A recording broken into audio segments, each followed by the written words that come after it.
Ayan mga idol. So may nabasa lang po ako na comment dito mga idol no na nagtatanong po no. So ang sabi po dito, ano yung proper channel?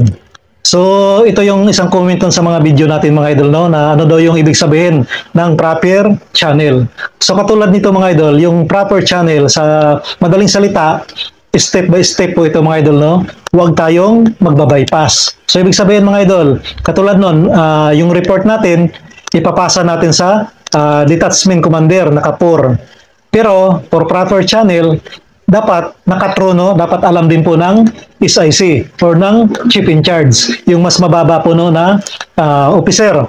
So, huwag tayong dumiretso doon sa detachment commander. Kumbaga, kapag ka ganito mga idol, ikaw bilang empleyado, tapos meron kang general manager, pero meron kang supervisor. So, yung tinatawag na proper channel, yung concern natin na gustong iparating doon kay general manager, sabihin muna natin kay supervisor. Kumbaga, step by step.